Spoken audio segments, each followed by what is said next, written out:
जय हिंद दोस्तों, यूपीएससी हिंदी में आप सभी का बहुत बहुत स्वागत है। तो जो हम लोग का लास्ट वीडियो था, आप लोग के जो क्रैश कोर्स था, उसमें हम लोगों ने बेसिकली वैदिक काल, मैं एक बार थोड़ा सा रिकैप करा देता हूँ ताकि आप लोग को दिमाग में रहे। तो वैदिक काल में चारों वेदों के बारे में हम लोगों ने देखा।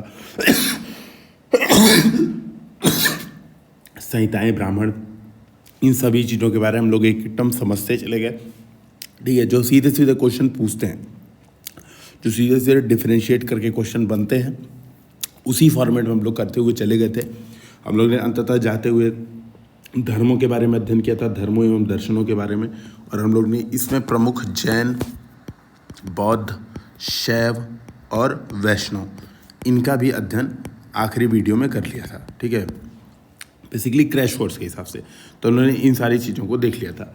अब जैसे कि आप देखेंगे, वो जो वैदिक काल के बाद का जो पीरियड है, बेसिकली वैदिक काल के बाद का पीरियड है, जब जैन और बौद्ध धर्म उदित हो गए, तो बौद्ध और जैन धर्म चूंकि उस समय काफ़ी प्रभावी हो गए थे, तो इन्हीं के जो ग्रंथ हैं, खास तौर पे इन्हीं के जो ग्रंथ हैं, 600वीं शताब्दी ईसा पूर्व यानी 600 BC, ठीक है, बिफोर क्राइस्ट के भारत की दशा और दिशा को दिखाते थे। ठीक है, तो जो इन्हीं के प्रमुख ग्रंथ थे, तो हम लोग ने बौद्ध धर्म के प्रमुख ग्रंथों के बारे में हम लोग ने देखा था, जिसमें मैंने एक चीज़ बताई थी, त्रिपिटक। ये सब आपको पता होगा, मैं बस रिवीजन कर रहा हूँ। त्रिपिटक, इसमें हम लोगों ने देखा था सूत्र पिटक, विनय पिटक, अभिधम्म पिटक। तो ये 3 पिटकों के बारे में हम लोगों ने, 3 टोकरियों के बारे में हम लोगों ने देखा था। ठीक है, उसमें दोस्तों जो सूत्र पिटक है, यानी जो सूत्र, ठीक है, बताया था ना, सूत्र का मतलब सूत्र, ठीक है, जिसमें उपदेश होते हैं, बुद्ध के उपदेश जिसमें हैं, उसके 5 भाग हैं। ठीक है, उसके प्रमुख हैं 5 भाग। ठीक है, 5 भाग प्रमुख हैं। अच्छा, ये आपको दिमाग में रखने पड़ेंगे, कौन कौन से 5 भाग हैं। दिग्, मध्यम, संयुक्त, यानी दीर्घ, मध्यम और इन दोनों का संयुक्त, और चौथे हैं अंगुत्तर, और 5वां है खुद्दक। तो ये आपको याद रखना होगा। ठीक है, ये 5 निकाय जो सुत्त पिटक के हैं, इंग्लिश में भी क्या होगा, सुत्त पिटका। भाई ये सब तो पाली भाषा है ना, हिंदी है ये नहीं है, तो पिटका पिटका पिटका लगा देना है आगे, बस ये इंग्लिश बन गई। तो आप समझोगे जो ये सूत्र पिटक है, इसके जो 5 अंग थे, इसका एक अंग, खास तौर पे जो अंगुत्तर निकाय है, ठीक है, जो इसका एक अंग अंगुत्तर निकाय है, ये 600 BC का क्या करता है, जो 600 BC में जो भारत था, उस समय के चीज़ों का वर्णन करता है, चीज़ों का वर्णन करता है विभिन्न कहानी इत्यादि के माध्यम से। तो इसमें अंगुत्तर निकाय में 16 महाजनपदों की बात की गई है। ठीक है, तो एक स्टेटमेंट ऐसा पूछ, जनपद, ठीक है, 16 महाजनपद, यानी ये समय महाजनपद काल का समय था, वैदिक काल के बाद। ठीक है, महाजनपद काल उदय हुआ। यहाँ पर दोस्तों मैं आपसे एक चीज़ बता देता हूँ पहले ही, कि महाजनपदों पे यह क्वेश्चन पूछ सकता है कि निम्नलिखित में से किस ग्रंथ में 16 महाजनपदों का विवरण मिलता है। तो ध्यान रखना है, अंगुत्तर निकाय वह ग्रंथ है, में 16 महाजनपदों का विवरण मिलता है। इसके अलावा दोस्तों उस समय की जानकारी के प्रमुख स्रोत आप देखोगे, जैन ग्रंथ भगवती सूत्र था, पाणिनि की अष्टाध्यायी थी, सीधी बात है, उसी समय वही गुप्त काल या आसपास में जब लिखी गई, महापरिनिर्वाण सूत्र। तो ये 3-4 चीज़ आप देखोगे उस समय के भारत की जो राजनीतिक दशा है उसका प्रमुख जानकारी का स्रोत है। तो चूंकि बौद्ध ग्रंथ अंगुत्तर निकाय में 16 महाजनपदों का विवरण हो चुका था, तो हम लोग को एक बार 16 महाजनपद देख लेना चाहिए। मैं आपसे बता देता हूँ, इसमें 2 तरह के प्रश्न बनते हैं 16 महाजनपदों में। अच्छा, आज का जो लेक्चर है मैं आपको फिर से एक बार बता दूं, है ना, हुआ ये कि ये वीडियो दूसरी बार रिकॉर्ड करना पड़ा है, तो हो सकता है मुझे कई बार मेरे दिमाग में चले कि मैंने ये बात एक बार बता दी है, तो मैं बार बार बोलूँ कि मैंने आपको एक बार बता दी है, तो मैं फिर से बोल रहा हूँ। ठीक है, लेकिन हो सकता है कि वो पहली बार ही बता रहा हूँ, तो इसके लिए परेशान नहीं होना है, ना, जैसे कई लोग घबरा जाएंगे, सर कितनी बार बताया आपने, तो कुछ बताया ही नहीं, सारी चीज़ें एक एक करके, इसीलिए मैं ये मान के चल रहा हूँ कि कुछ नहीं बताया, उस हिसाब से डिस्कशन कर रहा हूँ। ठीक है, क्योंकि कुछ ऑडियो की प्रॉब्लम आ गई थी जो पुराना वीडियो था, लेकिन फिर से हम लोग उसको देख रहे हैं। तो आप देखेंगे यहाँ पर यहाँ पर आप इस बात को समझिएगा कि क्या है, इसमें 2 तरह के प्रश्न बनते हैं। ठीक है, इस वाले में 2 तरह के प्रश्न बनते हैं। एक सेकेंड,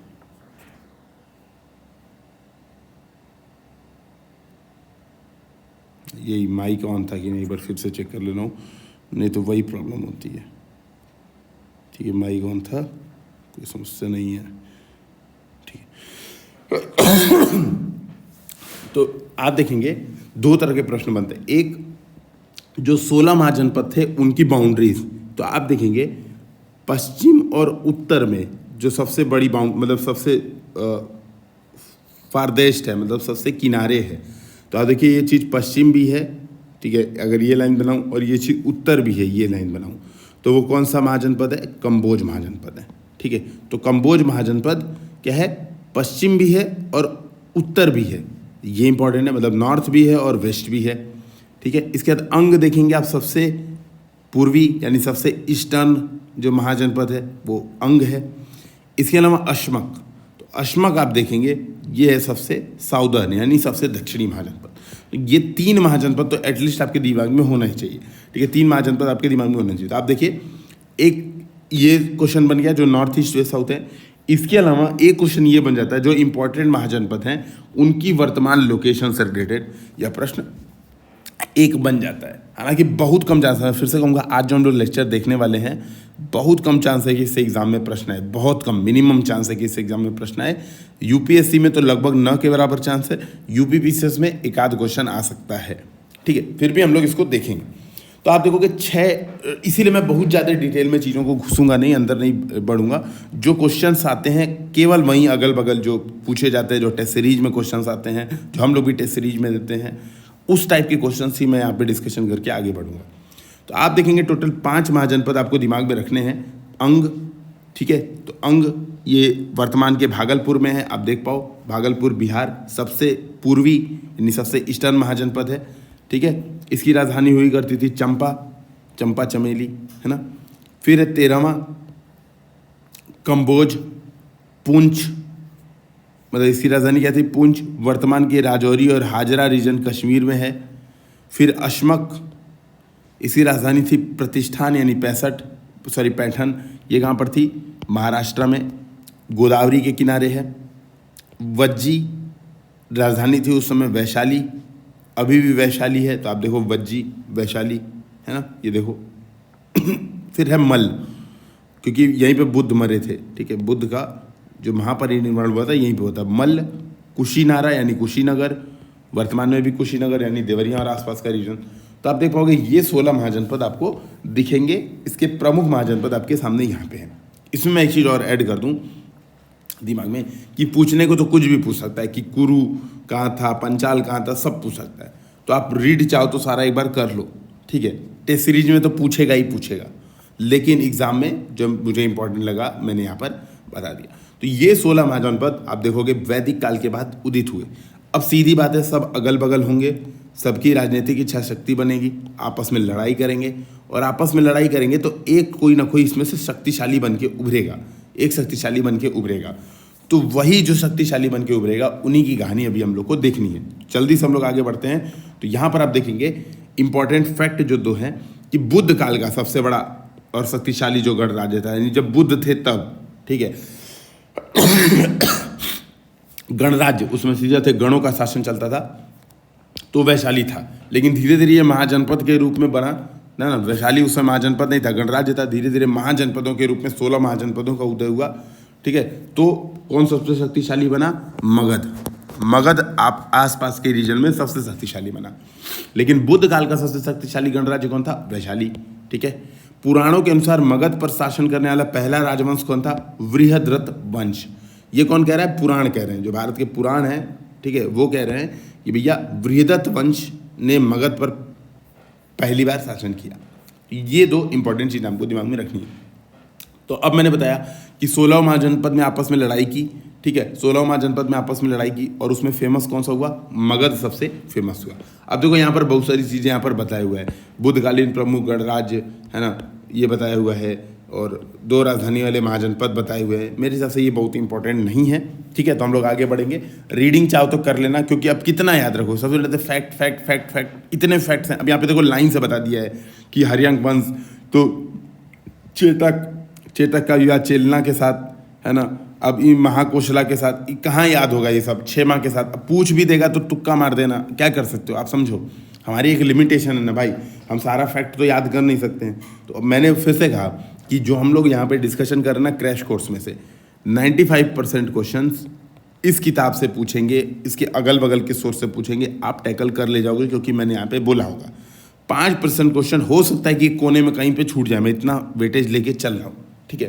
हालांकि नहीं छूटेगा, फिर भी मैं वेटेज लेकर चल रहा हूँ, क्योंकि जो 95% पढ़ाया है इससे 5% वाले भी एलिमिनेट होके आपके क्वेश्चन सॉल्व हो जाने चाहिए, क्योंकि मेरे भी हो जाते हैं, ठीक है। इसके लिए जरूरी ये है कि आप सभी लोग टेस्ट सीरीज के माध्यम से अभ्यास जरूर करेंगे, ठीक है, ताकि जो 1-2 पॉइंट छूटे हुए हों वहाँ पर कवर हो जाए, ठीक है, टेस्ट सीरीज में कवर हो जाए। तो टेस्ट सीरीज से अभ्यास जरूर करेंगे। तो 2 चीज़ हमें इस समय जरूर करनी है, crash course plus test series. तो जैसे अभी ये चल रहा है प्राचीन भारत का इतिहास, जो खत्म होगा तुरंत इसका पार्ट टेस्ट दे लीजिए, प्राचीन भारत के इतिहास का तुरंत आर्ट एंड कल्चर का पार्ट टेस्ट दे लीजिए, ठीक है। और जो चीज़ें कुछ नोट करनी है उसको नोट डाउन करके शॉर्ट नोट्स बना लीजिए, ठीक है। इसके अलावा दोस्तों जो ध्रुव बैच है वो भी आप लोग ज्वाइन कर सकते हैं प्रॉपर, है ना। उसमें 400 प्लस क्वेश्चंस के माध्यम से सिलेबस को पॉइंट वाइज डिस्कशन करने का प्रयास किया जा रहा है, ठीक है। तो मेंस में भी बहुत हेल्पफुल होगा, तो आप उसको भी एक बार देख सकते हैं, ठीक है। तो मैंने क्या बताया, मैंने कहा कि यार मगध साम्राज्य जो है उस समय का एक बढ़िया साम्राज्य बन के उभरा, सबसे ताकतवर साम्राज्य बन के उभरा, तो इसके बारे में हमें जान लेना चाहिए। तो यहाँ पर बहुत सारे वंशों का शासन हुआ। हर्यंक वंश पहला आप देख पाओगे, दूसरा होगा शिशुनाग वंश, तीसरा आप देखोगे नंद वंश, है ना, और चौथा आता है मौर्य वंश। हर्यंक, शिशुनाग, नंद और फिर मौर्य, तो ये 4 वंशों का वहाँ पर शासन हुआ। ये आपको ऑर्डर याद रखना है, ठीक है, ये क्रोनोलॉजी याद रखनी है कि हर्यंक है, फिर शिशुनाग है, फिर नंद है, फिर मौर्य, HSNM याद कर लो, ठीक है। तो हर्यंक, शिशुनाग, नंद और मौर्य, इन वंशों का मगध में शासन हुआ, ठीक है। तो हर्यंक वंश के बारे में जान लेते हैं। बिंबिसार इसका वास्तविक संस्थापक माना जाता है, ठीक है। तो बिंबिसार वास्तविक संस्थापक माना जाता है। अब देखो इसमें लिखा हुआ है जैन साहित्य में श्रेणिक नाम महावंश 15 आयु में मगध नरेश बना, ये सब अपने याद वाद नहीं होगा, ठीक है, बहुत डिटेल में बताया है ना, याद वाद नहीं होगा। तो बिंबिसार इतना दिमाग में रखना कि इसका वास्तविक संस्थापक है, ये किस वंश का है, हर्यंक वंश का, ये प्रश्न आ जाता है। जो दूसरी महत्वपूर्ण बात है, अजातशत्रु जो कि बिंबिसार का पुत्र था, ठीक है, ध्यान रखना, अजातशत्रु जो कि बिंबिसार का पुत्र था, इसी के शासनकाल में बौद्ध संगीति आरंभ प्रथम हुई थी। ये हमने देखा था, अका अक से याद किया था, अजातशत्रु, कालाशोक, ठीक है, अशोक और कनिष्क, अका अक, इस नाम से हम लोगों ने याद भी किया था। तो आपको ये भी ध्यान रखना है कि वो वाले जो भी मौर्य शासन या फिर ये जो मगध साम्राज्य है, जिस जहाँ जहाँ बौद्ध संगीति हुई थी, तो वो वाला तो याद रख ही लेना है आप लोग को, ठीक है, उसके बारे में जानकारी आ जानी चाहिए, ठीक है। तो आप इस बात को देखिएगा कि अजातशत्रु, ठीक है, ये बिंबिसार का पुत्र था और प्रथम बौद्ध संगीति इसी के काल में आरंभ हुई थी, ठीक है, ये दिमाग में रखना है आपको। अच्छा, फिर हम लोग आते हैं शिशुनाग वंश। तो शिशुनाग वंश का संस्थापक सीधी बात है शिशुनाग ही होगा, ठीक है, शिशुनाग वंश का संस्थापक शिशुनाग ही होगा, और कौन होगा, है ना। तो यहाँ पर आप देखेंगे इसके बारे में बहुत सारी कहानियाँ हैं। जैसे जनरली ऐसा देखा जाता था कि जो भी संस्थापक होता था वो राजाओं के कुल से नहीं होता था, जो नया वंश होता था, ठीक है, वो ऐसे ही मतलब किनारे विनारे से मतलब अलग तरीके, ऐसे कह सकते हैं अवैध संबंधों की संतान प्रायः बहुत सारे सोर्सेज में ऐसा मिलती हैं, ठीक है। तो हम इतना दिमाग में नहीं रखेंगे, हमें भैया ये सबसे क्या पंचायत है, जो जैसे मन करे वैसे हम काहे किसी के बारे में बोलने जाएँ। दिमाग में मतलब शिशुनाग संस्थापक था शिशुनाग वंश का, केवल इतना दिमाग में रखिए, ठीक है। फिर इसी का जो दूसरा राजा था शिशुनाग वंश का, कालाशोक। तो कालाशोक में द्वितीय बौद्ध संगीति, यानी प्रथम बौद्ध संगीति हर्यंक वंश में, द्वितीय हुई है आपका शिशुनाग वंश में। और आप देखोगे इसके बाद जो तीसरा वंश है नंद वंश, ठीक है। तो नंद वंश, इसका संस्थापक था महापद्मनंद। तो सीधी बात है, एक एक करके एक एक आते गए, ठीक है, आते गए, है ना। तो यहाँ पर आप देखोगे जो है नंद वंश है, महापद्मनंद इसका संस्थापक है, ठीक है। इसमें आप देखोगे घनानंद अंतिम शासक रहा है। अच्छा, नंद वंश के दौरान बौद्ध संगीति नहीं हुई थी, तो ये भी अपने आप में एक प्रश्न बन जाता है, ठीक है। इनमें से किस वंश के शासनकाल के दौरान बौद्ध संगीति नहीं हुई थी? देखो हर्यंक हुई, शिशुनाग हुई, फिर तो सीधी बात है मौर्य वंश में होगा अशोक के काल में, उसके बाद कब होगा आपका कनिष्क के काल में, ठीक है। तो कनिष्क यानी कुषाण वंश के काल में। तो आप देखोगे तो नंद वंश के काल में बौद्ध संगीति नहीं हुई थी, तो ये अपने आप में एक क्वेश्चन बन जाता है, ठीक है। इसका अंतिम शासक था घनानंद, ठीक है, जिसके तहत चंद्रगुप्त मौर्य द्वारा कर दी गई, और फिर मौर्य वंश का उदय हुआ। यहाँ पर आप इस बात को समझिएगा। अच्छा, इसी समय जब ये सारे वंश चल रहे थे, ठीक है, ये सारे वंश चल रहे थे, तो इसी समय आपको दिमाग में रखना है कि कुछ चीज़ें और पैरेलली चल रही थी, जिसमें आपको पहला तो ये दिमाग में रखना है कि महापद्मनंद जो कि नंद वंश का संस्थापक था, इसने कलिंग विजय भी की थी, यानी अशोक के पहले कलिंग जीत चुका था। ये कौन सा बताता है? खारवेल का हाथी गुम्फा अभिलेख, ठीक है। तो खारवेल जो जैन शासक है, अभी हम लोग इसके बारे में देखेंगे हाथी गुम्फा अभिलेख के बारे में, कहाँ पर है, कैसे क्या है, क्योंकि ये क्वेश्चन यूपीपीसीएस में बेसिकली, यूपीएससी में नहीं है। अच्छा, मान लो यूपीपीसीएस में टॉपिक अगर 1% आने का चांस है, तो यूपीएससी में 0.1% चांस है कि इन टॉपिक से प्रश्न पूछेगा। तो मैं पहले बता दूँ, ये टॉपिक यूपीएससी के लिए तो लगभग नहीं के बराबर इंपॉर्टेंट है। फिर भी यार 1 घंटा समय देने में क्या चला देता है, एटलीस्ट सुन लो, है ना। कुछ नोट वोट मत करो।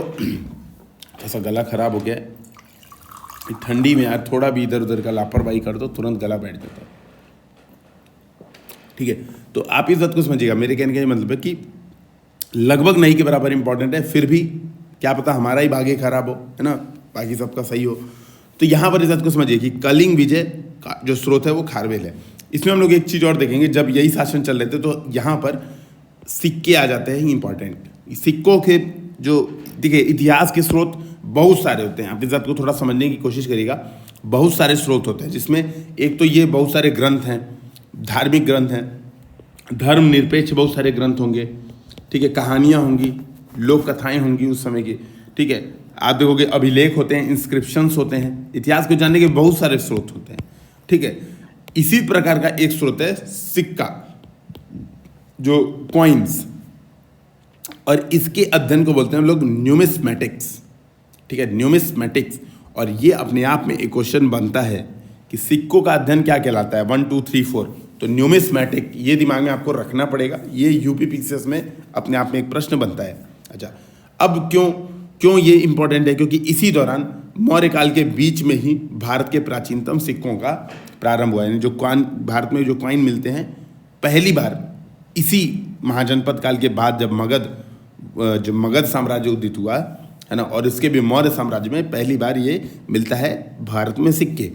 और इसको हम लोग बोलते थे पंचमाग्ड या आहत सिक्के, हिंदी में आहत सिक्के, पंचमाग्ड। बेसिकली क्या होता था, जो चांदी गोल से काट दिया और पे ठप्पा मार दिया, फट देना, तो यहाँ पे ठो बीचे में से धंसा दिया, ठीक है। आप देखोगे अगर गूगल पे तो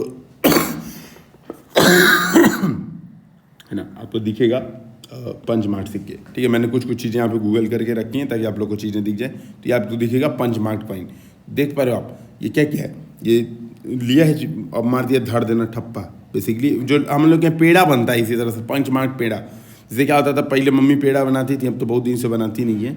तो क्या होता है, वो खुबा जो है वो बना के और तो बटखरा होता था, जैसे मेरी जनरल स्टोर की दुकान थी, तो वो बटखरवा का 100 ग्राम उसी पे ठप्पा मार दिया, पंचमार्क कर दिया, तो उसी पे 100 ग्राम ऐसे छप जाता था। मैं सोचता था यार 100 ग्राम का पेड़ा है, लग तो नहीं रहा है, ठीक है। तो ऐसे समझिएगा कि ये बेसिकली क्या है, पंच मार्किंग की जा रही है, ऐसे तरीका है बताने का, ठीक है। तो ये हो गया आपका महत्वपूर्ण बात, ठीक है।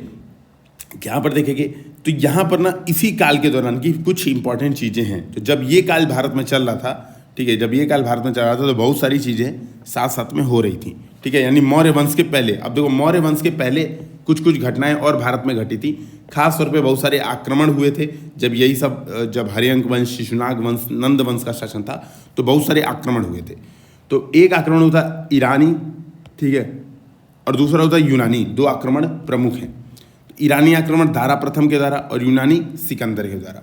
तो यहाँ पर आप देखोगे जो यूनानी आक्रमण है, ठीक है, यूनानी आक्रमण है, बेहुस्तून इंस्क्रिप्शन यानी बेहुस्तून अभिलेख इसके बारे में जानकारी देता है, ठीक है। बेहुस्तून अभिलेख इसके बारे में जानकारी देता है।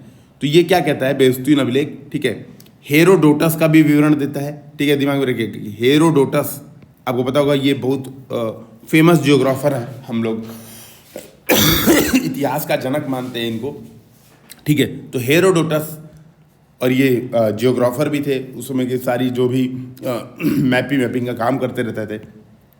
तो इसका विवरण यहाँ पर मिलता है और ये कहता है कि भारत दारा के साम्राज्य का 20वां प्रांत था। ये हेरोडोटस का विवरण कहता है। बस सुन लो, महत्वपूर्ण बात क्या है यहाँ पर, क्वेश्चन क्या बनेगा, किस अभिलेख में यूनानी आक्रमण का जो है स्रोत, मतलब जो है जानकारी मिलती है। तो बेहुस्तून अभिलेख, बेहुस्तून इंस्क्रिप्शन, केवल इतना दिमाग में रखना है, केवल ये सबसे इंपॉर्टेंट पॉइंट है। इसके अलावा आएगा तो आप दिमाग में लगा देना, ठीक है भैया, आए थे आक्रमण किए थे तो भारत का कुछ हिस्सा तो ले ही लिए होंगे, है ना कहीं तो कुछ तो कर ही दिए होंगे। तो इतना दिमाग में रखना कि बेहुस्तून अभिलेख कुछ इंपॉर्टेंट है, बस इतना केवल दिमाग में रखना। अच्छा, चूंकि आप देख रहे हो ईरानी आक्रमण हुआ, यूनानी आक्रमण हुआ, तो जब वो आक्रमणकारी आए तो अपने साथ एक संस्कृति भी लेकर आए, ठीक है, आएंगे तो भाई एक संस्कृति लेकर आएंगे। तो जब इनके साथ संपर्क हुआ तो भारत के पश्चिमोत्तर में खासतौर पे, ठीक है, जो गांधार और आसपास का रीजन था, नई लिपि का जन्म हुआ वहाँ पर, उसको बोलते हैं लोग खरोष्ठी लिपि। ठीक है, तो वहाँ पे खरोष्ठी लिपि का उदय हुआ। अच्छा, खरोष्ठी लिपि आप देखोगे, हमारी जो ब्राह्मी लिपि थी उस समय जो प्रचलित थी ब्राह्मी लिपि, है ना, ये क्या थी, बाएं से दाएं थी, ब से ब्राह्मी, बाएं से दाएं थी। लेकिन जो खरोष्ठी लिपि थी वो दाएं से बाएं इस डायरेक्शन में लिखती थी। ठीक है, इस डायरेक्शन में लिखती थी, उल्टा, है ना। तो खरोष्ठी लिपि आप देखोगे पश्चिम उत्तर प्रदेशों में जनरली पारसिक संपर्क के परिणाम स्वरूप। ठीक है, अब आता है एक प्रमुख यूनानी सिकंदर, और इसका आक्रमण सबसे इंपॉर्टेंट हो जाता है। ठीक है, तो सिकंदर के बारे में हम लोग कुछ चीज़ें जान लेते हैं। ये मैसिडोन के क्षत्रप फिलिप सेकंड का पुत्र था। फिलिप सेकंड का ये क्या था, बेटा था। ठीक है, अब ये कहा कि हम भैया दुनिया जीतेंगे, तो आ गया, इंडिया में भी आ गया। तो इंडिया में आया घूमते घूमते, ये यूनान से, अब सोचो ससुरा कितना ट्रैवल किया होगा, किस रास्ते आया होगा पता नहीं, मतलब भूमध्य सागर पार किया होगा, उधर से कैस्पियन उस्पियन, ऐसे जीतते जीतते जीतते जीतते सोचो कितना दूर आया। ठीक है, यूनान हम लोग चलो एक बार देखते ही हैं, है ना। ठीक है, इसको हम लोग चेक ही कर लेते हैं, Sikandar route to India, let's see. देखो देखो ससुरा कहाँ इतना हम लोग जिंदगी भर में कभी घूम पाते क्या, इससे लड़ाई करते करते देखो अलेक्जेंडर द ग्रेट एम्पायर से कहाँ ससुरा ही घूमते घूमते, यहाँ से यही घूम घूम के पूरा भूमध्य सागर के चारों तरफ घूम घूम के लड़ाई कब्जा करते करते करते इंडिया तक घुस गया। देखो नॉर्थ वेस्ट इंडिया दिख रहा है आपको, ठीक है, तो नॉर्थ वेस्ट इंडिया तक ये घूम गया था, है ना। कितनी बड़ी बात है भाई। तो यहाँ पर आप इस बात को थोड़ा समझिए, मेरे कहने का क्या मतलब है कि सिकंदर जब भारत में लड़ते लड़ते आया तो उसकी भेंट किससे हुई, पुरु से। ठीक है, पुरु राज्य के पोरस से। तो सिकंदर और पोरस की लड़ाई बहुत फेमस है भारत में। तो भारत में इसने पहली लड़ाई किससे की, पोरस के साथ की। और पोरस कहाँ पर स्थित था, यानी पुरु राज्य बेसिकली जहाँ का राजा पोरस था, झेलम और चेनाब नदी के बीच में। ठीक है, झेलम और चेनाब नदी के बीच में ये पुरु राज्य था। इससे इसकी लड़ाई हुई। उस लड़ाई को कहते हैं हम लोग हाइड स्पीच का युद्ध। तो ये बहुत इंपॉर्टेंट है कि निम्नलिखित में से हाइड स्पीच का युद्ध किसके किसके मध्य लड़ा गया। तो ध्यान रखना है, पोरस और सिकंदर के मध्य हाइड स्पीच का युद्ध लड़ा गया, ये इंपॉर्टेंट है। ठीक है, 326 बिफोर क्राइस्ट में ये युद्ध हुआ था। ठीक है, ईसा पूर्व 326 में पोरस परास्त हो गया। ठीक है, तो पोरस अंतर हार गया। अब कई लोग, अब मैंने देखा यूट्यूब पे कई लोग बता रहे हैं कि पोरस जीत गया था, लेकिन अब मान लो पोरस परास्त हो गया था, जो यहाँ पे दिया वही मान लेते हैं। ठीक है, तो ये बात आपको समझ में आएगी। अच्छा, जो सिकंदर था दोस्तों वो धनानंद का समकालीन था। तो धनानंद कहाँ है, यहाँ पर आप देखोगे, है ना, अंतिम शासक, नंद वंश का अंतिम शासक। ठीक है, और सिकंदर इसी का समकालीन आपको मिलेगा। ठीक है, सिकंदर इसी धनानंद का समकालीन था। अच्छा, तो अब सिकंदर का आक्रमण खत्म होता है भारत में, और अब आता है मौर्य वंश का शासन। ठीक है, ये मैं फिर से देखो यहाँ पर लिख दिया मैंने, ये यूपीपीसीएस के लिए इंपॉर्टेंट है। यूपीएससी वाले इग्नोर कर सकते हैं क्योंकि बहुत अजीब अजीब नाम आएंगे, फिर आप लोग कमेंट सेक्शन में चिल्लाओगे सर कैसे करें, आप तो पता नहीं क्या क्या बता रहे हो, हम तो यूपीएससी वाले हैं, इतना फैक्ट कहाँ से याद होता है। तो बिल्कुल मत याद करिए, कोई बोल नहीं रहा है, सुन लो, सुनना है तो। यूपीपीसीएस वाले भाई क्या करें, ऐसा क्वेश्चन पूछता है तो हमारी मजबूरी है ना। ऐसा क्वेश्चन अगर पूछ रहा है तो मजबूरी पड़ जाती है कि एक बार रट लें। ठीक है, तो एक बार सुन लीजिए, क्या पता दिमाग में रहे, कुछ तो रहेगा कि सर कुछ ने तो बताया था, और क्वेश्चन हो जाता है। देखो मैं एक चीज़ बता रहा हूँ, मेरा काम खास तौर पे, देखो पढ़ाई तो हम लोग कर ही रहे हैं, नो डाउट, मैं आपसे डिस्कशन प्रॉपर कर रहा हूँ, प्रॉपर चीज़ों को बताते हुए चल रहा हूँ, पढ़ाई कर रहे हैं। लेकिन जो मेरा फोकस, जितनी क्लासेस मैं लूँगा, मेरा फोकस एक सबसे इंपॉर्टेंट चीज़ पे रहेगा, एप्टीट्यूड डेवलपमेंट। ठीक है, मैं आपको बार बार इस बात का भरोसा दिलाता रहूँगा, अगर आपने ये चीज़ की है थोड़ी मोड़ी तो ठीक है, नहीं कर पाए, मान लीजिए आप मौर्य वंश नहीं पढ़ पाए, ये लेक्चर नहीं कर पाए, और एग्जाम में क्वेश्चन मौर्य वंश से आ जाए, तो आपने नंद वंश के बारे में पढ़ा है ना, आपने हरियंक वंश के बारे में पढ़ा है ना, आपने शिशुनाग वंश के बारे में पढ़ा है ना, उन जानकारी से कोशिश करिए कि मौर्य वंश वाला मेरा क्वेश्चन हो जाए। एलिमिनेट करने का प्रयास कीजिए, दिमाग को जगाइए, और इस जगाने के लिए आपको टेस्ट सीरीज देनी पड़ेगी, प्रैक्टिस कीजिए, चाहे कोई भी टेस्ट सीरीज ज्वाइन कीजिए, यूपीएससी हिंदी का कीजिए, यूपीएससी इंग्लिश का कीजिए, जिसका मन करे उसका कीजिए टेस्ट सीरीज, और क्रैश कोर्स के साथ पैरेलली टेस्ट सीरीज सॉल्व कीजिए, बहुत जरूरी है। ठीक है। तो यहाँ पर अब हम लोग आते हैं मौर्य वंश, ये हमारे लिए सबसे इंपॉर्टेंट बनता है, ठीक है, सबसे इंपॉर्टेंट बनता है। तो ये क्या था, चंद्रगुप्त मौर्य इसका संस्थापक था, ठीक है। तो मौर्य राजवंश का संस्थापक होता चंद्रगुप्त मौर्य, है ना, चंद्रगुप्त मौर्य। तो ये दिमाग में रखना, इसने भारत को सर्वप्रथम राजनीतिक रूप से एकबद्ध किया। तो आप देखोगे ना, आप देखोगे जो वर्तमान का जो अखंड भारत है ना, अखंड भारत माना जाता है, जो हिमालय की श्रृंखला से लेकर हिंदू कुश की पहाड़ियों तक, तो पूरा देखो ये ऐसे ऐसे ऐसा एक तो भारत दिखता है ना आप लोगों को, ऐसा एकदम ये प्रायद्वीपीय भारत यहाँ तक, है ना। रुको एक मिनट, एक आपको एक भारत का ऐसा डायग्राम दिखता है ना, ऐसा ये भारत कब था, ये चंद्रगुप्त मौर्य के शासनकाल में था। तो हम लोग को भी कब्जा कर लेना चाहिए चाइना वालों के हिसाब से, जैसे ससुरे 9 डैश लाइन दिखा चिल्लाते रहते हैं कि 9 डैश लाइन हमारा है, यहाँ पे हान वंश कभी हुआ करता था जो शासन करता था। हम लोग भी कह सकते हैं पाकिस्तान हमारा है, अफगानिस्तान हमारा है, दे दो, ठीक है। तो देखो कि हिमालय की श्रृंखला से हिंदू कुश तक, बंगाल की खाड़ी तक पूर्व में, और दक्षिण में मैसूर तक, सोचो कर्नाटक तक चंद्रगुप्त का कब्जा किया था। सोचिए कितना बड़ी बात है ना। तो बहुत मतलब महत्वपूर्ण है, इस बात को समझिएगा। इसने आप देखोगे दक्षिण भारत का विजय किया, जो हम लोग ने अभी देखा, दक्षिण भारत का इसने विजय किया, चंद्रगुप्त मौर्य। अभी चंद्रगुप्त मौर्य के बारे में बता रहा हूँ। इसने सिकंदर के साम्राज्य के जो शासक था सेल्यूकस, ठीक है, और फिर यहीं पे शादी भी कर लिया इसी खानदान में। इसकी आक्रमणकारी सेना को इसने परास्त किया, ठीक है। तो चंद्रगुप्त मौर्य ने, तो इसने इसको भी परास्त किया, यूनानी सेना को भी परास्त किया। तो अब दिमाग में रखना। अच्छा, यहाँ पर आप देखेंगे कुछ महत्वपूर्ण चीज़ें जो आपको दिमाग में रखनी है। इसमें क्या है, पहली बात, जो विदेशी शस्त्र हैं वो चंद्रगुप्त को सेंड्रोकोटस कहते हैं, सेंड्रोकोटस, ठीक है। तो सेंड्रोकोटस मतलब चंद्रगुप्त मौर्य। अब इसमें यार कोई ना अंग्रेजी है ना हिंदी है, यही है, और यूपीपीसीएस वालों मजबूरी है कि याद करना पड़ेगा।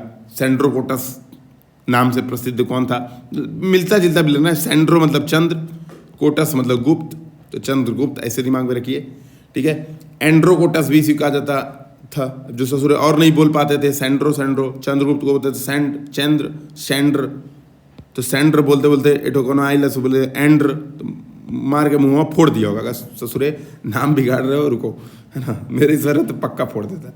तो यहाँ पर एक जस्टिन जो है ना, इन्होंने बताया है कि सेंड्रोकोटस और सिकंदर महान की भेंट हुई थी, ठीक है। तो चंद्रगुप्त और सिकंदर महान की इन्होंने भेंट का उल्लेख किया है।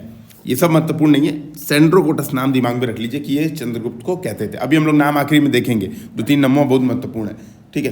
तो चंद्रगुप्त मौर्य के बारे में आपको पता चल गया कि ये मौर्य राजवंश का संस्थापक था। इसने भारत को राजनीतिक रूप से एकीकृत किया, पहली बार में पूरा भारत में कब्जा किया, और आप देखोगे पूरा दक्षिण से लेकर उत्तर तक, पूर्व से लेकर पश्चिम तक सब जगह कब्जा इसने किया। फिर सेकंड शासक आता है जो बिंदुसार प्रमुख, है ना। इसका नाम 2 रखा गया, सिंहसेन, जैन धर्म इसको सिंहसेन बोलते हैं, और अमित्रोकेडीज बोलते हैं यूनानी लेखक, अमित्रोकेडीज, ठीक है। अमित्रो वही वाला मित्रों, वही वाला अमित्रो, ठीक है, अमित्रोकेडीज और सिंहसेन, ठीक है। तो ये दिमाग में रखिएगा। अच्छा, इसी का बेटवा कौन था, अशोक था। अच्छा, इसी का बेटवा अशोक था, है ना। अच्छा, तो अभी हम लोग एक चीज़ और यहाँ पर एक चीज़ और ऐड कर लेते हैं ताकि आप लोग एक चीज़ समझ में आए। जिस प्रकार जैन साहित्यों का नाम क्या था, जैन साहित्यों का नाम क्या था, आगम, ये बताया ना, आगम साहित्य मतलब जैन धर्म से संबंधित जो साहित्य हैं, जो रचना है, उनको आगम बोलते हैं, मतलब उसी प्रकार से अवधान बौद्ध साहित्य थे, अवधान बौद्ध साहित्य। तो इसी में एक दिव्यावधान है बौद्ध साहित्य, ठीक है। तो यहाँ पर इसको देखिएगा, और इसके माध्यम से भी जानकारी मिलती है, सीधी बात है, ये बौद्ध साहित्य तो जानकारी तो मिलेगी उस समय का। तो इसने कहा कि बिंदुसार के समय तक्षशिला में विद्रोह हुआ था, और उस विद्रोह को दबाने के लिए इसने अशोक को भेजा हुआ था, ठीक है। तो तक्षशिला में विद्रोह हुआ था, अशोक को वहाँ पर भेजा हुआ था, ठीक है। तो इसको दिमाग में रखिएगा। अच्छा, इसी के दौरान, बिंदुसार के दौरान डाइमेकस राजदूत का आगमन हुआ भारत में।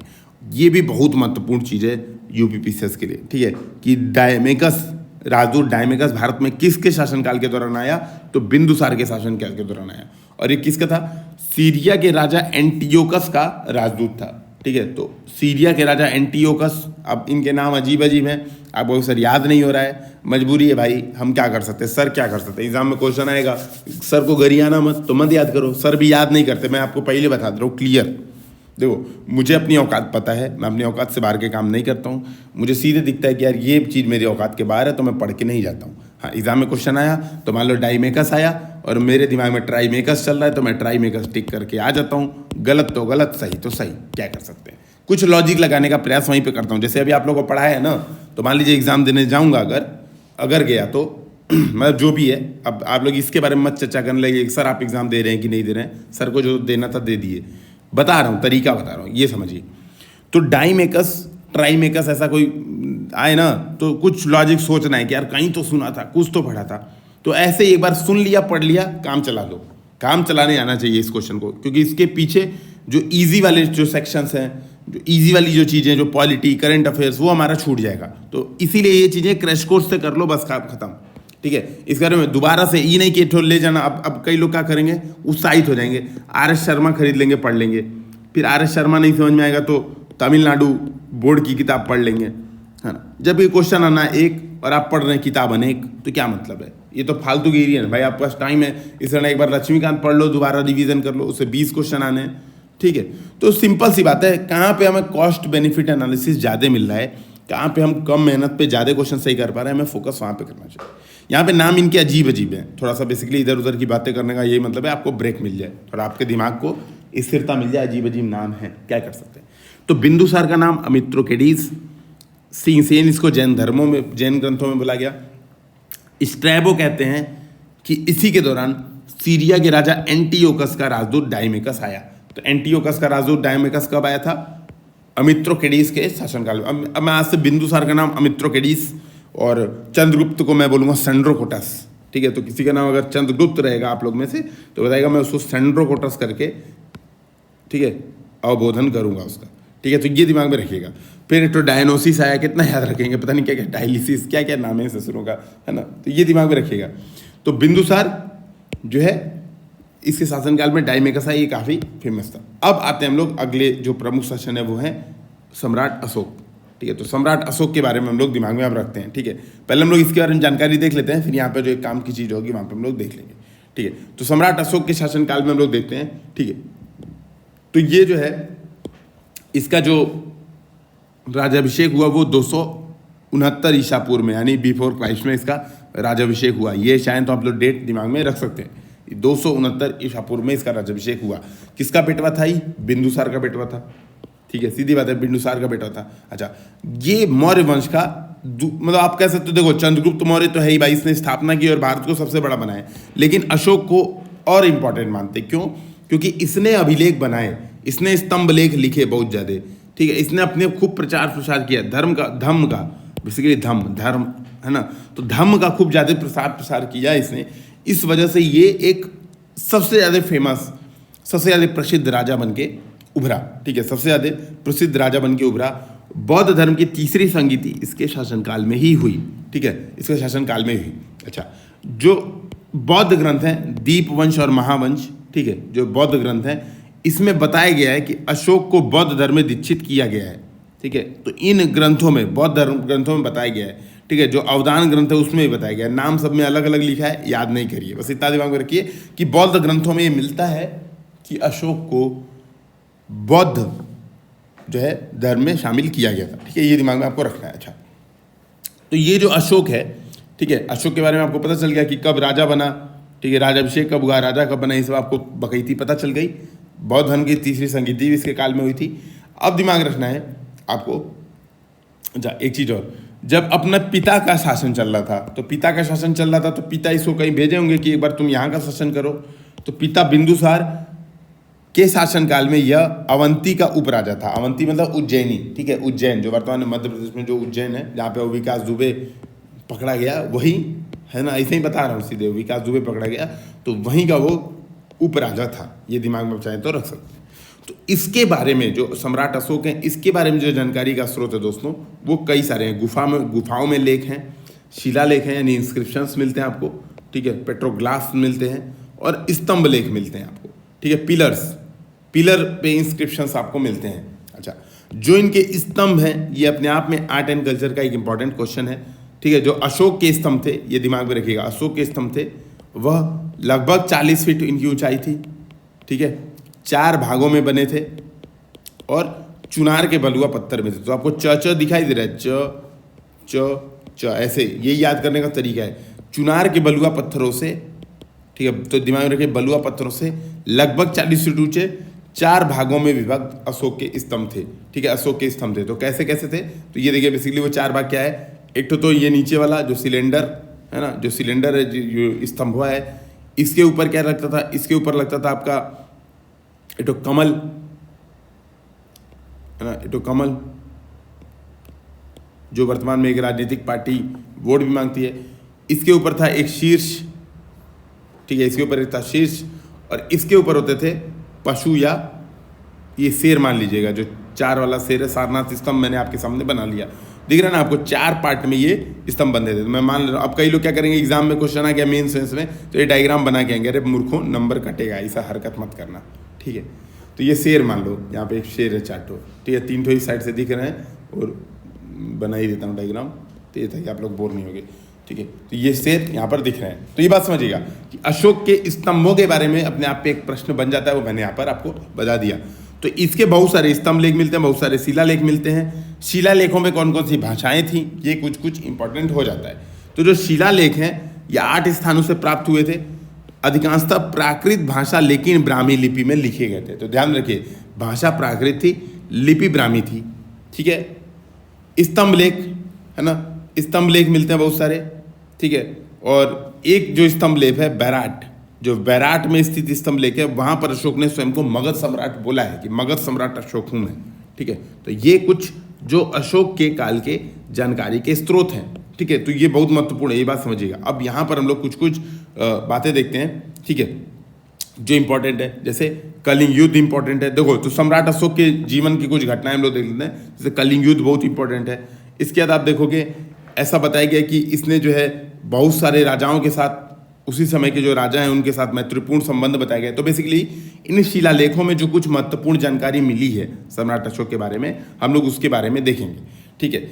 इन शिलालेखों में उत्तरापथ और दक्षिणापथ के बारे में चर्चा होती है जो महत्वपूर्ण है, ठीक है। अब इसको यहाँ पर प्रांत बताया गया है कि ये प्रांत भी थे जिसकी राजधानी तक्षशिला थी उत्तरापथ, और दक्षिणापथ जिसकी राजधानी सुवर्णगिरी थी। लेकिन ये व्यापार मार्ग भी थे, बहुत बड़े फेमस व्यापार मार्ग थे। जो उत्तर का व्यापार मार्ग था उसको बोलते हैं उत्तरापथ, और जो दक्षिण का व्यापार मार्ग था उसको बोलते हैं हम लोग दक्षिणापथ। दोनों जाके मथुरा में एक दूसरे को क्रॉस करते थे, पेशावर से लेके प्रॉपर इधर वेस्ट तक। जैसे अभी ईस्टर्न कॉरिडोर चल रहा है ना, ईस्ट वेस्ट इंडस्ट्रियल कॉरिडोर है ना, यही सब चल रहा है। तो समझिए इस समय भी उत्तरापथ और दक्षिणापथ इंडस्ट्रियल कॉरिडोर बने हुए थे, ठीक है। तो ये दिमाग में रखिएगा कि व्यापार मार्ग प्रमुख थे अशोक काल के दौरान। तो यहाँ पर आप देखोगे 5 राजाओं के बारे में बताया भी, उसके बारे में हम लोग देखेंगे, ठीक है। इसी के मतलब ये जो पूरा मौर्य काल है, मौर्य काल के दौरान ही मेगस्थनीज आया भारत में, इसने बहुत सारी व्यवस्थाएं भारत में बताई, इसके बारे में हम लोग देखेंगे। हमें बहुत महत्वपूर्ण है दिमाग में रखना। इसी के शासनकाल में, और बेसिकली वही पूरे मौर्य वंश में, चाणक्य बहुत फेमस, आपको पता होगा, इन्होंने अर्थशास्त्र लिखी। तो हमें अर्थशास्त्र के बारे में कुछ महत्वपूर्ण चीज़ें भी दिमाग में रखनी है, ठीक है। तो आप ये समझिएगा कि हम लोग को दिमाग में रखनी है, ठीक है। मौर्य काल तक हमें ये दिमाग में रखना है, ठीक है। तो अब हम लोग इसको जल्दी से एक बार देख लेते हैं ताकि हम लोग मौर्य काल इसको समाप्त करें। तो आप देखेंगे अशोक के अभिलेख के बारे में मैंने बता दिया कि 14 विभिन्न लेखों का एक समूह है जो 8 स्थानों से प्राप्त हुआ, शिलालेख, ठीक है। फिर स्तंभ लेख है, मैंने बताया बहुत सारे स्तंभ लेख इसने बनवाए, वही 4 भागों में चुनार के बलुआ पत्थर से, और 40 फीट के आसपास की ऊंचाई वाले, ठीक है। इन्हीं शिलालेखों पे यानी 13वें शिलालेख पर क्या मिलता है, ठीक है, 13वें शिलालेख पर क्या मिलता है, कलिंग युद्ध का विवरण मिलता है 13वें शिलालेख पर, ठीक है। तो कलिंग युद्ध, और कलिंग युद्ध आपको पता होगा सबसे महत्वपूर्ण था। जो कारुवाकी करके जो रानी थी, शायद वही कलिंग की ही रानी थी कारुवाकी, है ना। बाद में शायद ब्याह हुआ हो गया। मैंने एक तो सीरियल देखा था अशोका, हाँ एक सीरियल देखा था मैंने, सोनी पे इस चैनल पे आता था, उसमें दिखाता था कि कारुवाकी पहले गर्लफ्रेंड थी, फिर बाद में बिछुड़ गए, तो कलिंग की रानी निकली, पता नहीं क्या क्या था बकैती, मुझे कुछ समझ में आया था ऐसा ऐसा, ठीक है। तो ये बात समझिएगा कि कलिंग युद्ध अशोक के राज्यकाल की सबसे बड़ी घटना थी, ठीक है, सबसे महत्वपूर्ण घटना थी। विजेता अशोक रहा, और इसी के बाद उसको पता होगा कि एकदम उसने देखा कि यार क्या हुआ, मार काट इतना कर लिया, इससे क्या फायदा होगा, ठीक है। तो ये जो कलिंग युद्ध का दोस्तों स्रोत है 13वां शिलालेख है, ये इंपॉर्टेंट हो जाता है, पूछ देता है क्वेश्चन में, समानता यूपीएससी में भी पूछ देता है कई बार कि कौन से शिलालेख में कलिंग युद्ध के बारे में विवरण है? तो 8वां, 9वां, 10वां, 13वां, 12वां ऐसे दे देगा। तो दिमाग में रखना है कि 13वां शिलालेख में कलिंग युद्ध का विवरण है, ये दिमाग में आपको रखना है, ठीक है। अच्छा, इसी के शासनकाल के दौरान 5 प्रमुख राजा चर्चा में रहे, जो बेसिकली यूरोपियन आसपास के रीजन में, ठीक है, विदेशी राजा चर्चा में रहे। तो मिस्र का राजा था उस समय तुर्माए, ठीक है। सीरिया का राजा था एंटियोकस सेकंड, है ना। अभी हमने देखा था एंटियोकस का राजदूत डाइमेकस कब आया था, किसके में, अमिट्रोकस, है ना। इसका नाम क्या रखे थे हम लोग बिंदुसार का, अमिट्रोकस, अमिट्रोकेडीज के अमिट्रोकस रख लो आज से, जो मैंने कहा वही रख लो। तो अमिट्रोकेडीज के शासनकाल में कौन आया था, एंटियोकस का राजदूत डाइमेकस। देखो सब सुने नमो, इन सबका ऐसा ऐसा है, चेहरा हिल जा रहा है, टोकस पोकस। तो सीरिया का उसी समय कौन सा था, ठीक है, एंटियोकस सेकंड, अशोक के आसपास में, ठीक है। फिर आप देखोगे अलेक्जेंडर, है ना, एपीरस का राजा था। अब एपीरस का है, कहाँ खोजते फिरेंगे। साइरीन का राजा था, है ना, मग। और मेसिडोनिया यानी मकदूनिया का राजा था एंटीगोनस गोंतास अंतकिनी, ठीक है। मतलब कुछ भी दिमाग में रख लो, कुछ याद होगा नहीं, 2 ठो रख लो, सीधी बात है। अब जो महत्वपूर्ण है वो देख लो, मैंने 5 बता दिए इंपॉर्टेंट, ये दोनों हैं यूपीपीसीएस के नज़रिए से। तो जो अशोक के शिलालेखों इत्यादि में मिलते हैं 5 राजाओं का विवरण, तो उसमें मिस्र का तुर्माए इंपॉर्टेंट है, सीरिया का एंटियोकस इंपॉर्टेंट है, आपको दिमाग में रखना चाहिए, ठीक है। ये हो गया। अब इसके बाद हम लोग आते हैं सोहगौरा ताम्रपत्र अभिलेख, जो यहाँ पर यूपी के गोरखपुर में है, ठीक है। ये अशोककालीन प्राकृत भाषा में ब्राह्मी लिपि में, तो ये दिमाग में रखिए कि लिपि कौन सी थी, ब्राह्मी लिपि थी, लेकिन भाषा कौन सी थी, प्राकृत भाषा में। सोहगौरा ताम्रपत्र अभिलेख इसमें लिखा गया। इसके अलावा महास्थान अभिलेख जो बोगरा बांग्लादेश में है, ये भी प्राकृत भाषा और ब्राह्मी लिपि। तो आप देखोगे बेसिकली अभिलेख अगर खुदवा रहा है वो बांग्लादेश में, इसका मतलब है कि बांग्लादेश पर इसका कब्जा रहा होगा, सीधी बात है, तभी तो वहाँ पर अभिलेख खुदवा रहा है। काहे कोई राजा हमारे यहाँ अभिलेख खुदवाएगा, सिंपल सी बात है ना। तो इस बात को समझिएगा कि 2 प्रमुख अभिलेख आपको दिमाग में रखने हैं, सोहगौरा और महास्थान। तो यही लोकेशन ही कई बार मैच दो कॉलम दे देता है, महास्थान अभिलेख कहाँ का है, बोगरा बांग्लादेश। तो अशोक ने हम लोग क्या देखा, अशोक ने बहुत सारे अभिलेख बनवाए, ठीक है, शिलालेख, स्तंभ लेख और गुहालेख बहुत सारे बनवाए। इसमें 13वां शिलालेख बहुत महत्वपूर्ण है, कलिंग युद्ध का विवरण है, और 2 ठो सोहगौरा और महास्थान का जो ताम्रपत्र का अभिलेख है ये बहुत महत्वपूर्ण है, ठीक है, ये दिमाग में रखना है। अच्छा, इसके बाद अशोक के शासनकाल की कुछ चीज़ें जो फेमस थी वो हम लोग को दिमाग में रखनी है, उनके नाम, जैसे न्यायालय। तो उसमें न्यायालय चलते थे, न्यायालय 2 प्रकार के थे, दीवानी न्यायालय, फौजदारी न्यायालय, जैसे अभी चलते हैं। तो ध्यान रखें, धर्मस्थीय इसको दीवानी न्यायालय कहा जाता था, और कंटक शोधन मतलब फौजदारी न्यायालय। तो आपके दिमाग में चल भी रहा होगा कि कंटक शोधन, किसी का शोधन कर रहे हैं, वो कंटक किस्म का इंसान उसका शोधन कर रहे हैं, तो वो क्या बेसिकली फौजदारी, मतलब मारपीट किया होगा पक्का, ठीक है, तो फौजदारी। और दीवानी मतलब धर्मस्थीय, है ना, कुछ धन वन से रिलेटेड कुछ कांड किया होगा तो दीवानी न्यायालय, हेरा फेरी कुछ किया होगा। तो न्यायालय 2 प्रकार के उस समय भी भारत में चलते थे। गुप्तचरों की संस्था बहुत बढ़िया थी, ठीक है। तो देखिए गुप्तचर भी 2 प्रकार के थे, एक संचरा जो चरते रहते थे यानी भ्रमणशील, और एक संस्था जो एक जगह पर रुके रहते थे, ठीक है। तो 2 प्रकार के गुप्तचर और न्यायालयों का विवरण भी हम लोग पाते हैं अशोक और बेसिकली मौर्य साम्राज्य में। अशोक कहना गलत होगा, मौर्य साम्राज्य पूरा इस तरह से है। इसी दौरान जो एक प्रमुख आया, आप कह सकते हो ट्रैवलर, ये बहुत महत्वपूर्ण जाता है खासतौर पे यूपीएससी के लिए भी, ठीक है। देखो यूपीपीसीएस के लिए तो ये है टॉपिक, आ सकता है इससे क्वेश्चन, यूपीएससी में भी ये टॉपिक आ सकता है जो अभी पूछ रहा हूँ, बता रहा हूँ। तो इसने भारत के बारे में बहुत सारा विवरण दिया अपनी बुक इंडिका में, ठीक है। इसका किताब का नाम था इंडिका, ठीक है। तो इसने बहुत सारा भारत का विवरण दिया।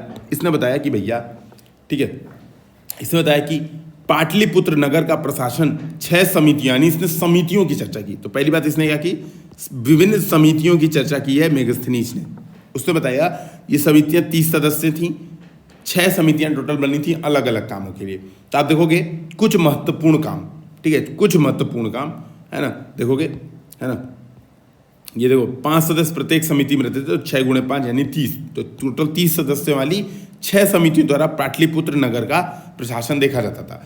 जो कुछ महत्वपूर्ण समितियां हैं, तो आप देखोगे जनगणना का भी हिसाब रखा जाता था, बिक्री कर वसूलने का भी, और आप देखोगे, है ना, तो ये 2 महत्वपूर्ण समितियां आपको दिखती हैं, ठीक है, कि जनगणना का भी हिसाब रखते थे ये लोग, ये लोग बिक्री कर इत्यादि भी वसूलते थे। ठीक है, तो पूरा यानी कराधान एक व्यवस्था थी, आप देख सकते हो। ठीक है, जन्म मृत्यु दर इन सबका हिसाब किताब रखा जाता था, जनगणना का हिसाब किताब रखा जाता था। तो ये समितियों के माध्यम से किया जाता था। इसने मृत्यु दंड जैसे दंडों को भी उल्लेखित किया है। ठीक है, ये दिमाग में रखिएगा, है ना। और इसने भारतीय समाज को श्रेणियों में विभाजित माना है। इसने मेगास्थनीज के अनुसार उस समय का जो भारतीय समाज था वो बहुत सारी श्रेणियों में विभाजित था। दार्शनिक, कृषक, पशुपालक, कारीगर, योद्धा, निरीक्षक, मंत्री, तो बहुत सारी श्रेणियों में विभाजित था भारतीय समाज, जैसा अभी भी है। ठीक है, तो मेगास्थनी ने बताया उस समय भी था। इसने दास प्रथा के प्रचलन का अभाव देखा है, ये दिमाग में रखिएगा। तो ये समझिएगा, जैसे ऐसा ही स्टेटमेंट एक बार आता है, एक बार ऐसा ही स्टेटमेंट आता है कि मेगास्थनीज का मौर्य काल के संदर्भ में दिए गए विवरण के संदर्भ में निम्नलिखित तत्वों पर ध्यान दें। तो पहला कहेगा समाज में श्रेणियां नहीं दिखती हैं, तो ध्यान रखिए समाज में श्रेणियां दिखती हैं। फिर दूसरा स्टेटमेंट देगा इस दौरान दास प्रथा प्रचलन में थी, तो देखिए कह रहा ना दास प्रथा प्रचलन में नहीं थी, लगभग अभाव था। ठीक है, ये कुछ ऐसे स्टेटमेंट देके आपको कंफ्यूज कराने का प्रयास कर सकते हैं। ठीक है, इसी के दौरान आप देखोगे, है ना, इसी के दौरान आप देखोगे चाणक्य, आप देखोगे चंद्रगुप्त मौर्य के गुरु थे, फिर बिंदुसार, फिर अशोक, बहुत लंबा चौड़ा इन्होंने जिंदगी जिया, है ना, बहुत लंबा चौड़ा इन्होंने जिंदगी जिया। तो इन्होंने बहुत सारी किताबें लिखी। ठीक है, बहुत सारी किताबें लिखी। एक प्रमुख किताब है अर्थशास्त्र, जो बहुत ही प्रमुख किताब मानी जाती है। ठीक है, भारत के मतलब इतिहास में बहुत प्रमुख किताब मानी जाती है अर्थशास्त्र। तो यहाँ पर आप देखेंगे, है ना, कई बार लिखा जाता है कौटिल्य और विष्णुगुप्त, इनको दो बार मतलब कई नाम इनको दिए जाते हैं। कौटिल्य कभी कहा जाता है, कभी विष्णुगुप्त कहा जाता है, तो इसमें कन्फ्यूज नहीं है, दोनों नाम चाणक्य के ही हैं। ठीक है, ये एकदम कन्फ्यूजियाना नहीं है। तो कौटिल्य या विष्णुगुप्त बराबर चाणक्य। तो इन्होंने अर्थशास्त्र की किताब लिखी। ये जो किताब थी अर्थशास्त्र, ये शासन के सिद्धांतों की किताब थी। ठीक है, प्रॉपर शासन के सिद्धांतों की किताब थी। इसमें राज्य के सप्तांग की बात की गई। इन्होंने कहा कि राज्य भी ना जैसे मनुष्य का अंग है, हाथ, पैर, सिर, है ना, बुद्धि, जो हम लोग जैसे लोगों में नहीं होती है, वो सब। उसी तरह से इन्होंने कहा कि राज्य एक जो राज्य है, जैसे भारत एक अगर राज्य है तो इसके भी 7 गो अंग होंगे। तो इन्होंने बताया राजा, अमात्य माने मंत्री, जनपद मतलब जगह चाहिए, दुर्ग चाहिए, उसको किला बनाना पड़ेगा, उसको कोष चाहिए, पैसा होना चाहिए उसके पास, वो दंड दे, और मित्र राज्यों के साथ संबंध अच्छे रखे, अगल बगल मित्र राज्य बनाए, बफर स्टेट क्रिएट करे। तो इसने 7 अंग बताए। ये 7 अंग लाइन से याद कर सकते हैं तो कर लीजिए, मेरे बस का तो नहीं है। क्यों? कई बार ऑर्डर पूछ देता है, पता है, अमात्य दे देगा, राजा दे देगा, फिर दे देगा दंड, फिर दे देगा दुर्ग, बोलेगा ऑर्डर में लगाओ, किस ऑर्डर से कहा था, किस ऑर्डर से इंपॉर्टेंस बताया। तो राजा अमात्य ये ऑर्डर है, मैंने इसीलिए नंबर यहाँ पे लिख दिया है, दिमाग में चाहिए तो रख सकते हैं आप लोग। ठीक है, तो आज हम लोग को लगता है ना हम लोग मौर्य काल कर लेंगे, मौर्य उत्तर काल हम लोग जो है कल से इसको स्टार्ट करेंगे। ठीक है, तो कल हम लोग मौर्य उत्तर काल पूरा प्रॉपर खत्म करेंगे। मौर्य काल हम लोग प्रॉपर देख लेते हैं। अच्छा, आप देखोगे जो अशोक के अभिलेखों को यहाँ पर हम लोग कुछ इंपॉर्टेंट चीज़ें देख लेते हैं। देखो, चाणक्य के नाम विष्णुगुप्त हम लोग देख लिया, चंद्रगुप्त को सेंट्रोकोटस पैलेस पढ़ लिया था, बिंदुसार को अमित्रघात और अशोक को पियदस्सी, ये दिमाग में रख लिया कि इनके नाम अलग अलग दिखते हैं। ठीक है, अलग अलग जगह अलग अलग नाम दिखते हैं। इंडिका का लेखक मेगास्थनीज था, ये भी हम लोग ने देख लिया, और ये सेल्यूकस निकेटर का राजदूत था, ये दिमाग में रखना है। अच्छा, अशोक का नाम बहुत सारे अभिलेखों से मिलता है, मस्की, गुर्जरा, नेत्तूर, उडगेलम, बहुत सारी जगह हैं, वहाँ के अभिलेखों में अशोक के नाम दिखते हैं। ठीक है, ये कई बार ना क्या होता है कि यूपीएससी में भी ये क्वेश्चन पूछ देता है। ठीक है, खरोष्ठी लिपि के बारे में मैंने बता दिया। एक जो बस इंपॉर्टेंट है, जेम्स प्रिंसेप, इसने पहली बार अशोक के अभिलेखों को पढ़ा है। ठीक है, तो ये इंपॉर्टेंट हो जाता है आपका। ठीक है, अशोक के बारे में। ठीक है, तो यहाँ पर मैंने स्तंभ के बारे में भी आपको बता दिया, बेसिकली सारनाथ स्तंभ के बारे में यहाँ पर बताया हुआ है। ठीक है, कि सारनाथ का जो स्तंभ है, ये देखिए आप, यहाँ पर सिंह चतुर्मुख बना हुआ है, ये बारे में आपको पता ही होगा, बहुत ईजी है, मतलब है ना। स्तंभ के शीर्ष पर सिंह की आकृति है, सम्राट अशोक ने इसका निर्माण कराया था, और ये भारत का जो है राजचिन्ह माना जाता है। ठीक है, तो ये हमारा काम हो गया। मौर्य उत्तर काल हम लोग नेक्स्ट वीडियो में करेंगे तो ज़्यादा ईजी रहेगा, नहीं तो अभी बहुत सारे फैक्ट हो जाएंगे तो आपका दिमाग हो सकता है खराब हो जाए। इस दिमाग को खराब होने से बचाने के लिए मौर्य उत्तर काल नेक्स्ट वीडियो। जय हिंद, जय भारत।